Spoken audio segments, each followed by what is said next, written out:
What are the implications of Zoom using your conversations to train its large language model? This is MacVoices.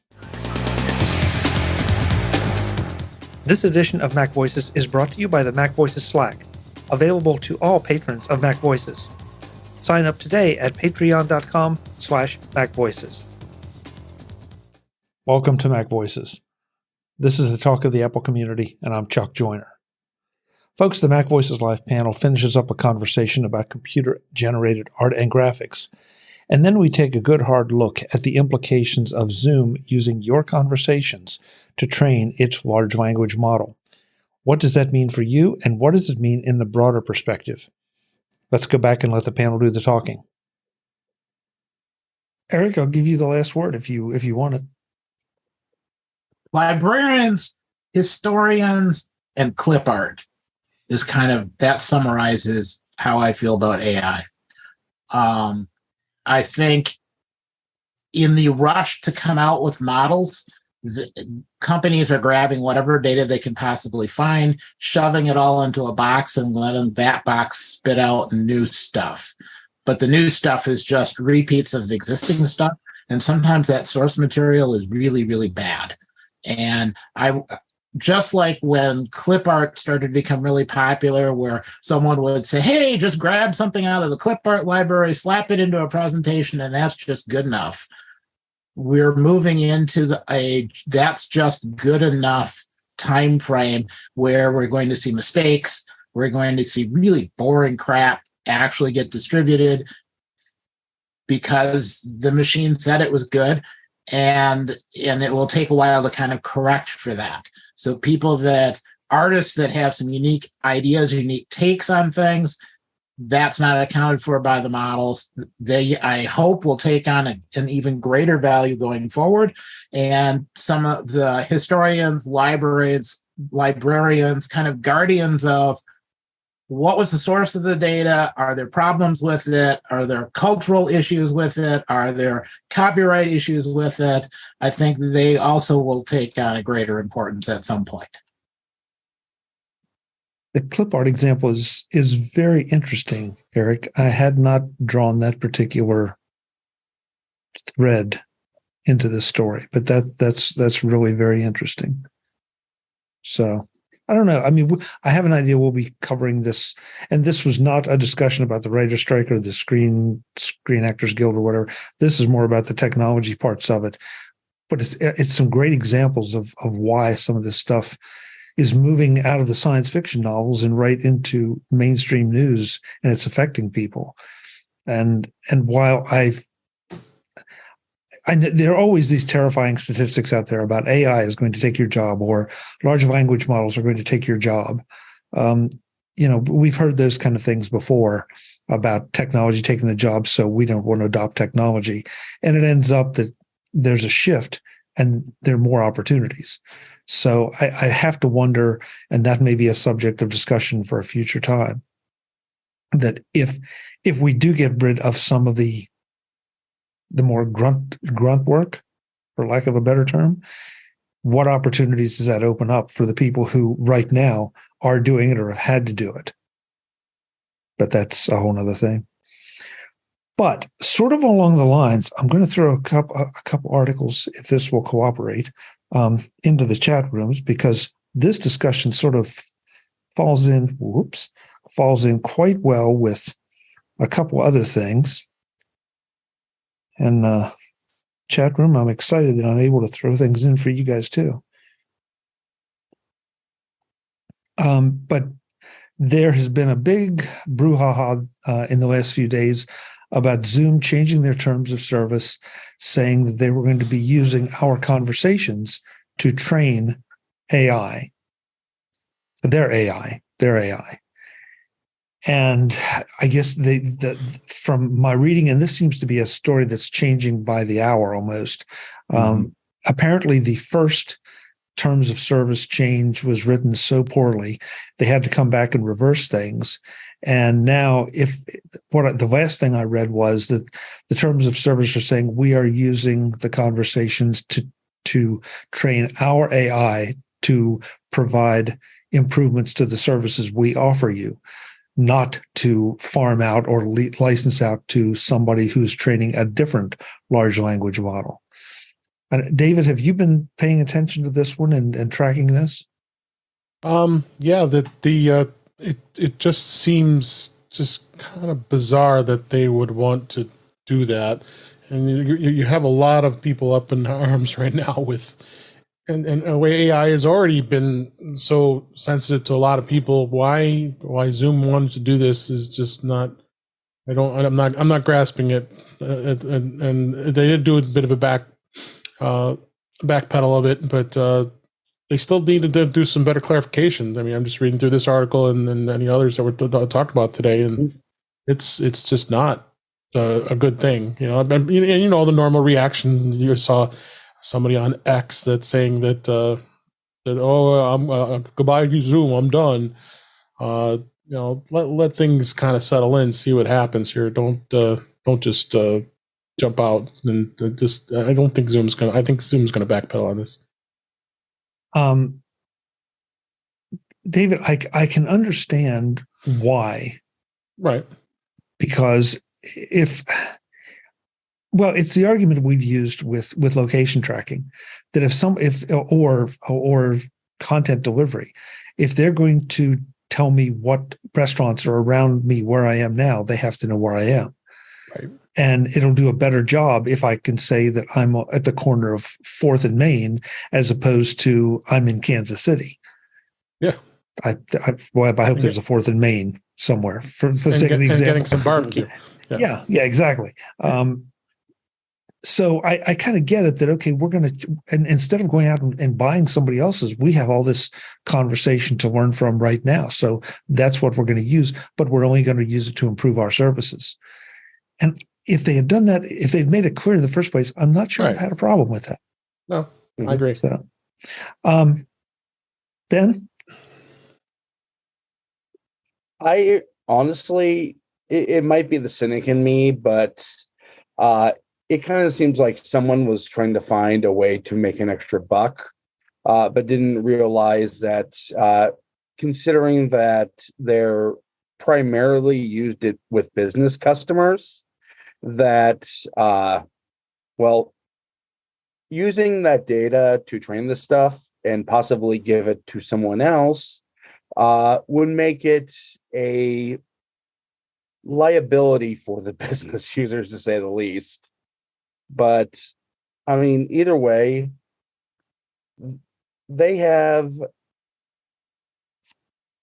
was a communications nightmare. This should have been vetted and wasn't. Well, you assume it wasn't vetted. You know, yeah. It could have. This whole thing could have just come from blind ignorance on how the market would react to the way that they described this. So, I mean, regardless, somebody at Zoom showed an incredible lack of communication skill in putting this out and just basically saying, well, whatever you do, we can use for whatever we want, is the essence of what their argument was. And, you know, these days that doesn't fly very well.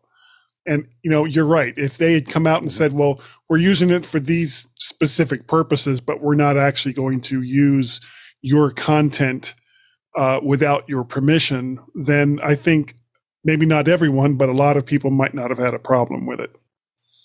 Yeah. Kelly? There's a stack of things here. First of all, what Zoom says in their blog post 100% contradicts what still remains in the terms as of now. So they can say, you don't have to worry about this. It's fine. But you're still making me click agree on something that says the opposite of what you are telling me in your blog post. That's problem number one. At least be consistent. Tell me upfront what it is I'm agreeing to. And then when I look at what I'm agreeing to, it should match. Right now, it still doesn't match. That's problem number one. Problem number two is I feel like I'm the only person who remembers getting like a $35 check from Zoom because they screwed a bunch of people on privacy a long time ago. I say a long time ago. It was like 2021, I think. Because everybody Internet been forced years, to that's use a long Zoom. time ago. Yeah. The judgment was filed around September, October of 21. Yeah. So So you it was probably got paid 2021. that year, or early 22. Yeah. So Zoom had to pay somewhere in the neighborhood of like $100 million. It may have 85. been less. Okay, 85. That's like in the neighborhood. Of money over privacy. It was privacy problems that they had, and they got caught screwing up with people's privacy and had to pay $85 million because they screwed it up. So I am already disinclined to nod and smile when they tell me everything is fine when it comes to my data and my privacy. And third of all, they did not make this an opt-in feature. It's an opt-out feature. You have to wait for them to roll it out. You have to agree to it, and then you have to turn it off. And that is the fundamental, I think that's the biggest problem of all of them. And there are more, but I'm just picking the highlights, and those are the highlights. That's the biggest one, is you should get prompted.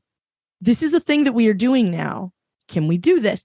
Because I have had Zoom calls for telehealth appointments with a doctor, with a medical professional.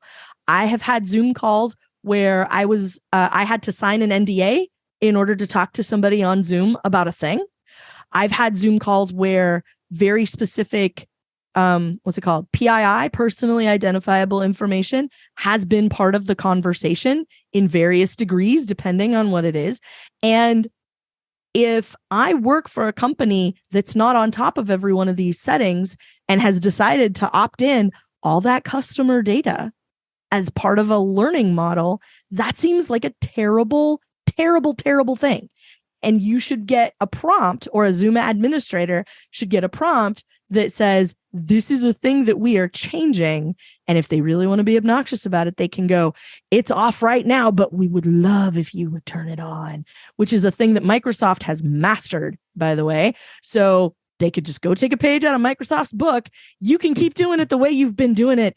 But there's a new way. And don't you want to use the new way? And look how great the new way is. And it's so shiny and beautiful. And don't you want to touch it?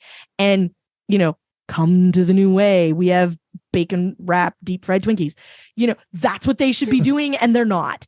And that is the biggest problem, is that everything comes back to Zoom is not, they're trying to talk the talk so that you don't notice they're not actually walking the walk. And that's where my hang up is with it. And until something about this fundamentally changes, meaning the terms of service, because when you click agree, it doesn't matter what it says on their blog. It doesn't matter what the company is. It doesn't matter if it's Apple's press release. It doesn't matter if it's Microsoft. It doesn't matter if it's Zoom. Whoever it is, when you click agree, you are clicking agree on those screens and screens and screens and screens of boring ass text. You are not clicking agree on what they said in a tweet and what they commented on LinkedIn or Reddit or Hacker News or anywhere else. True. Mark? Me or David? Or Dave? No, you first, then Dave, then Mark, then. Oh, okay, yeah. So I'm confused. okay, yeah, yeah. I screwed that up. I screwed that up. Yes, sorry. Yeah, so I would agree. I would just point out that on one hand, I can understand why they have some of the terms they do in order to offer their service, and like Dave Ginsburg said, people on X, formerly known as Twitter, sort of started losing their mind. I think part of the reason some of the tweets, and I don't know what they're called now, but some of the tweets that I saw, people highlighted stuff about AI models and things, but I think they were pointing at the wrong things in the terms of service.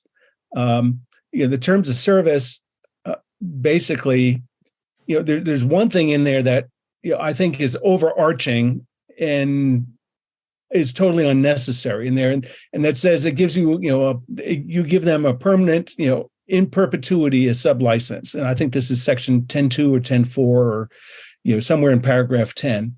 And that's certainly overreaching. That's like what we were talking about before with Hollywood. It's I'm an extra in a movie, just starting my career, and then I'm a big star, and you can use my image forever and automatically generated stuff. No, there's no reason. It's one-sided and overly broad to have a license in perpetuity.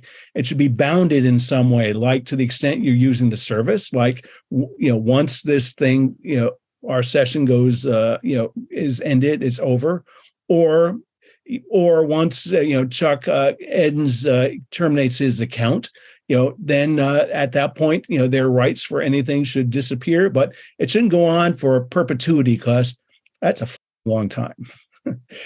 So that's one thing. And now that's certainly something a lawyer would write. But I would point out that in addition to what Kelly was saying, that the details of that case on their privacy violations is they came back and said, oh, well, we didn't know we were sending stuff to Facebook because we just used this library from Facebook. Or, oh, we didn't know we were sending stuff, to Microsoft or Google because we're just using, their libraries. So certainly sounds plausible, but add to that, does everyone all remember back in, I think it was 2019, 2020, all the brouhaha that erupted, that Zoom was downloading and installing and leaving an active web server that would respond only to comments, only to requests that Zoom had, so yeah, it was terrible. Yeah, so I mean, this is a company that has a history of making these type of mistakes, so I want to come back to sort of their current terms of service, and I'll finish my point, which is like Kelly said, anything they say in the blog post, isn't worth the paper it's printed on.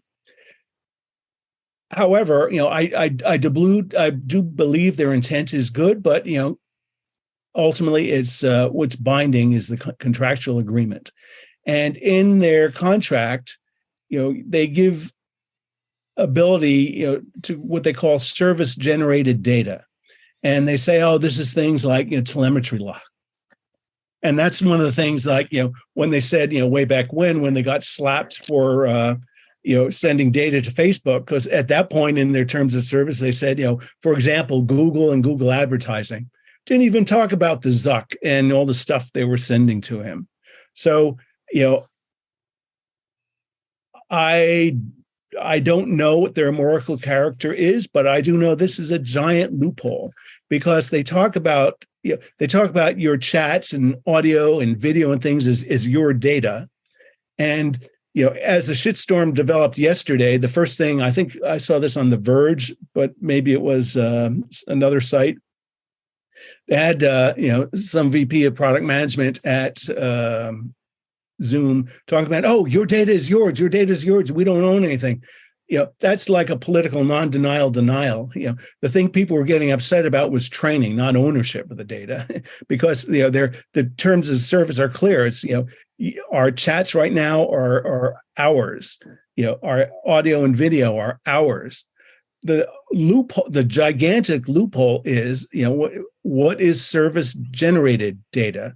Because in the sentence going up to it, they say they compile it, and they compile it with stuff. So here's a very clear example of how they could take users' video conferences. They're distributed all over the world. They want to understand how well do their algorithms do at distributing data. How does their server infrastructure work? Do they have latency problems so that we can't hear each other and we're talking all over and interrupting each other, in a rude fashion? Well, they could combine, timestamp data from Chuck's system, my system, Guy's systems, Kelly's system, et cetera, with the audio and video. And then that becomes service generated data that they can use, and so they have that. And so that's one potential way that, if they wanted to be, bad actors, and I'm not throwing aspersions here, but, if their CEO died tomorrow and they had a bastard take it over, this is a loophole that he or she could exploit. And finally, with regards to AI models, they talk about theirs, but they don't say anything about third-party, companies. And that was what got them into trouble with that lawsuit years ago, is because they were sending stuff out to Facebook. And we know Facebook, has a very active interest in large language models, and just boiling a lot of stuff down short, they're putting all their common text stuff out there, and what they're keeping is their own proprietary things. Because Zuckerberg has said in interviews with Lex Friedman that they're interested in providing a way that make it easy for businesses so they could easily customize their own large language model that's unique for their business and interacting with their customers and pre-sales or support situations, et cetera, et cetera, et cetera. So bottom line is, if you go and you read the fine print of their terms of service, despite all their protestations and saying your data is yours, they still have all sorts of ways that they could use it. And they have a history of being tricky and sneaky like this. That could just be they're an immature company and they're learning how to deal with these sorts of issues, or it could be the character of the beast. I will let the listeners decide. And with that, it's back to you, Chuck. David, and I apologize for getting the order screwed up. No problem. I just wanted to go back real briefly about what Ben talked about, with the business end of this with Zoom. Many businesses these days are really looking at AI very closely for the sake of privacy concerns. They don't want their proprietary data going out there. They don't want any of the information that we're talking about that is proprietary to the company when having these types of discussions. So our business is going to reevaluate, the usage of Zoom.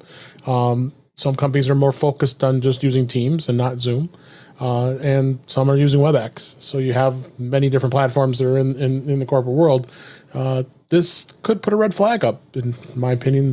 The security teams are going to start looking at this closer if Zoom doesn't rethink their terms of service. When it becomes a thing where you have to agree in order to continue using Zoom, as of right now, I can't, in good conscience, at my day job, tell anyone to agree to this because of that magical, I don't remember the phrase, user data or whatever it is. I have no leg to stand on in recommending to people that they go ahead and click agree, because it's fine, because I've gone through these terms and it's not great. And that, right now, that's the problem. That's the problem that I'm having, is the terms have not changed. At least as of the last I saw this, the terms are no different than they were before. And they still say, they still have a very hand wavy bit in the middle there of what they can use, instead of saying, we anonymize all of the information, and based on and we use IP addresses to determine international throughput to make sure that everyone in the US can talk to everyone in Australia just fine, or whatever. They're not putting any of that stuff. They're not making any of that stuff clear. And it's not like they're paying by the pixel for a terms for the screen's worth of terms of service. They can outline very clearly and choose not to, because it's easier for it to be hand wavy. And this just, again, smacks of extracting value. And and in this case, as I'm fond of saying, if you are not paying, you are not the customer.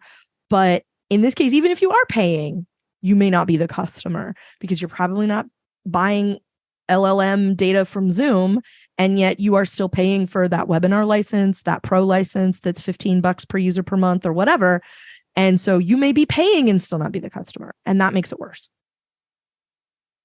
Webb, you and David and I work in industries that collect information and use it, not necessarily sell it, but use it for, in your case, mortality tables, in my case, driver evaluations. And those are just a couple small examples. I mean, does this mean that everybody that's taking information in is going to have to start getting a signed release that they can utilize that information as they see fit? And if the answer is yes, is that just for the business that we're in, or is it going to need to be broader?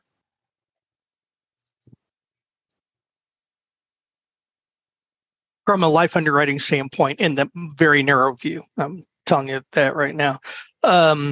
As you go through the application process for life insurance, one of the things that you do is that you do sign away our permission to search for information from other entities, your doctor, your health insurance company, things like that.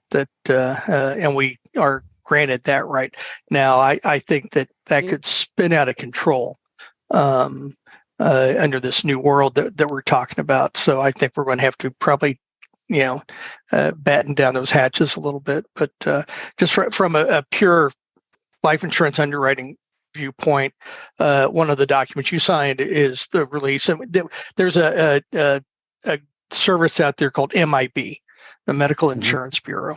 And what's interesting about MIB from a life insurance company perspective is that we are not allowed to underwrite the policy that we're issuing on you based on the information we get from MIB. But what we are allowed to do is that we can take that information and have a further investigation. We can investigate further. So, but anyway, that's one of the things that the releases that you and it's universal. There isn't a company out there that doesn't do that.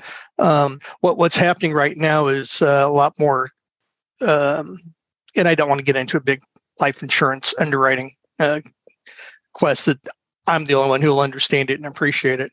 But the new lifestyle things, sometimes you can wear an Apple Watch or something similar, and if you wear it, you can possibly get a more favorable underwriting decision. Those things are kind of coming online right now. It's really interesting how that information is going to change. But here again, now we have this information, and all of a sudden we see that you're jumping out of airplanes, and normally we would charge you more for that as an industry, or if you're a private pilot, not a commercial pilot, but you go out on your little single engine Piper and go fly around a little bit. There's a risk. Yeah, it's an additional risk. There's a word that I'm missing right now. But anyway, it's one of these things that as technology has changed and the being able to pass information around back and forth a lot easier than it would be back in the Pony Express days. It does bring on some new changes in reality that as an industry we're going to have to address. And I guess where I was going with that, Webb, because I think you're right. I think everybody's going to have to start to address it, because I admit I haven't looked at all the terms in my credit card statement, but I'm sure somewhere in there, because they've been doing it forever. I mean, that they've been taking information and tracking us and building profiles on us. And so, but a lot of us, me included, haven't thought about some of these other places where I'm using the services, not thinking about the fact that they could be using my use of the service to do something else or accomplish some other objective. And so all of a sudden, I think a couple of weeks ago, we talked about how intrusive the Mac operating system has become, because you have to give permission for this, permission for that, permission to do all this all the time. And I feel like that's where we may be heading just with everyday life. That if I'm going to step foot in the grocery store, I may have to sign a waiver or give some kind of acknowledgement that what I purchase will be used for the benefit of the store to improve their service or to do something else. Well, from a technology standpoint, a lot of this is something that's only been enabled in the past 5 to 10 years, with the rise of GPUs with fantastic number of cores, because underlying it, and I know this from talking to somebody who was involved in it. underlying it, it does a lot of matrix multiplication and matrix algebra. And before the rise of an availability of CPUs and ability to program them and use them in applications, this stuff was of theoretical interest, but totally impractical because it just required way too much compute, and secondarily storage, but mainly compute. So I think every industry is, I think, at the start of this, and do we have to be more aware of things? Well, that's been a constant thing forever. Can you imagine, being the poor guy who, took one of these DNA tests, and then, ended up, getting arrested, or his cousin or somebody got arrested, for because he's in this, hereditary, forensic, DNA chain. This is stuff, no one would have thought of, but, we're seeing all sorts of examples of, how lots of data and, sophisticated algorithms and compute are completely changing how we live. Next time on Mac Voices, this panel wraps up with a renewed look at foldable phones because of some of the experiences that some of the panel members have had with them and with people who use them. That's next time on Mac Voices. I'll see you then. As always, I'm Chuck Joyner. Thanks for watching. Visit MacVoices.com for show notes and to connect with Chuck on social media. Get involved in our Facebook group or like our Facebook page, and get more out of your Apple tech with Mac Voices Magazine, free on Flipboard and on the web. And if you find value in it all, consider supporting us through either our Patreon campaign at patreon.com/MacVoices, or by making a one-time donation via the PayPal link on our front page and in the show notes of each episode. You will join these fine people who help bring you Mac Voices.